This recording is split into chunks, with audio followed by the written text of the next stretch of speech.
जिस तरीके से नाम सुशीला कार्की का सामने आ रहा था और लगभग माना जा रहा था कि सुशीला कार्की के हाथ में नेपाल की कमान चली जाएगी, इसके बाद अब कई नाम सामने आ रहे हैं, तो आखिर सहमति ना बन पाने के पीछे की वजह क्या है? जी बिल्कुल, मैं आपको बता दूं कि जो जेएनजी के छात्र हैं उनका यही कहना है कि हम सुशीला कार्की को नहीं लाएंगे क्योंकि हमें एक यंगस्टर प्रधानमंत्री चाहिए जो यंगस्टर के बारे में सोचे, यंगस्टर के भविष्य के बारे में सोचे। अगर सुशीला कार्की को ही लाना है तो केपी ओली शर्मा को हम लोगों ने हटाया ही क्यों? क्योंकि इन्हें जवान पीएम चाहिए जो जवानों की बात को सुने, जो एक नया सोच के साथ देश को चलाए, भ्रष्टाचार मुक्त हो, रोजगार मिले, यहाँ पे कोई बाहर ना जाए, नेपाल में उनको रोजगार मिले। जिस तरह से नेपाल के यंगस्टर लगे हुए हैं कि उनका सिर्फ और सिर्फ एक ही मांग है, या तो राजा लाओ या तो बालेंद्र शाह को लाओ। लेकिन राजावादी जो लोग हैं उन लोग का भी झुकाव काफी ज्यादा यहाँ पे बना हुआ है और राजा के बेटे को भी कल अमेरिका से तत्काल जो है नेपाल के लिए बुला लिया गया है। तो नेपाल में कब कौन सा उथल पुथल, एक बड़ा उथल पुथल होने वाला है, जहां तक अंदाजा लगाया जा रहा है कि जल्द से जल्द यहां पे राजशाही फिर से वापस आने वाली है। क्योंकि यहां पे जो यंगस्टर है वो भी राजावादियों को सपोर्ट कर रहे हैं, बाकी जो राजावादी के लोग हैं वो लोग भी सड़कों पे उतर चुके हैं। तो अभी कुछ भी कहा नहीं जा सकता है कि यहां पे लोकतंत्र आएगा या राजतंत्र। नहीं, लेकिन आशीष देखिए, हैरानी तो इस बात की हो रही है कि अगर एक दो नाम हो तो चलो ठीक है, कैसे भी सहमति बन जाए, लेकिन यहाँ पर एक नाम नहीं है बल्कि चार चार नामों को आगे जेंजीज गुटों की तरफ से रखा जा रहा है। तो ये एक चुनौती है यहाँ पर सेना के सामने भी कि कैसे एक मत इन जेंजीज का बनाया जाए। जी बिल्कुल, मैं आपको बता दूं कि जेएनजी के जो छात्र हैं उनमें काफ़ी ज़्यादा जो है आपस में भिड़ गए हैं। ये कई गुटों में विभाजित हो गए हैं, तो हर गुट का अपना अलग अलग एक मत चल रहा है। लेकिन सबसे जरूरी जो चीज़ें हैं, सबसे बड़ी जो चीज़ें हैं, राजावादी की तरफ झुकाव जेएनजी का भी ज़्यादा हो चुका है, कुछ का बालेंद्र शाह की तरफ झुकाव ज़्यादा हो गया। तो तमाम ऐसे गुट हैं, यंगस्टर गुट हैं जो राजा को लाना चाहते हैं, जो बालेंद्र शाह को लाना चाहते हैं, लेकिन सुशीला कार्की का नाम कोई नहीं ले रहा। यही वजह है कि इस वक्त चुनौती बहुत बड़ी नेपाल में है। ठीक है, आप नजर बना के रखिए, तमाम अपडेट्स आपसे लेते रहेंगे। फिलहाल के लिए बहुत शुक्रिया। देखिए, पिछले कुछ सालों से हमारे पड़ोसी मुल्कों में एक के बाद एक तख्तापलट हो रहे हैं। पहले श्रीलंका, उसके बाद बांग्लादेश और अब नेपाल। तीनों ही देशों में युवाओं ने सरकारों के खिलाफ जो गदर मचाया, उसने सरकारों को सत्ता से बेदखल कर दिया। सरकारी इमारतों को आग के हवाले कर दिया गया और जमकर हिंसा हुई। नेपाल में सोशल मीडिया पर बैन के खिलाफ शुरू हुआ आंदोलन सरकार विरोधी बन गया। देखते ही देखते जेनजीज के आंदोलन ने सरकार को सत्ता से उखाड़ फेंका। आपको रिपोर्ट के जरिए दिखाते हैं कि किस तरीके से जेनजीज ने इस प्रदर्शन की शुरुआत की, जिसने आंदोलन का रूप लिया, और अभी ताजा स्थिति नेपाल में क्या है।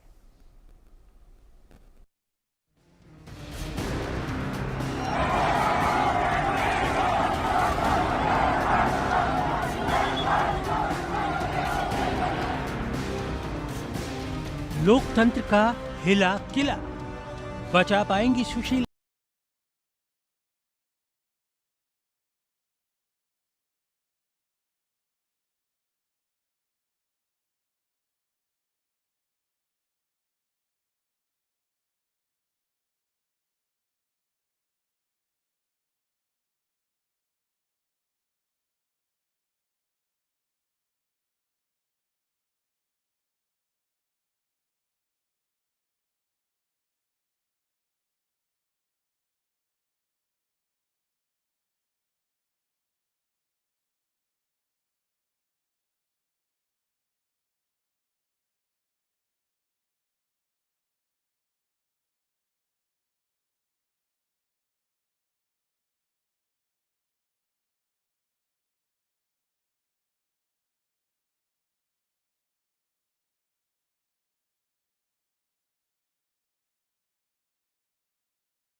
बहुमत होगा राष्ट्रपति उसे ही सरकार बनाने के लिए बुलाएंगे।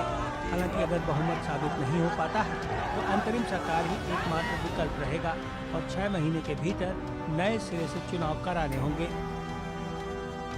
Bureau report, India news.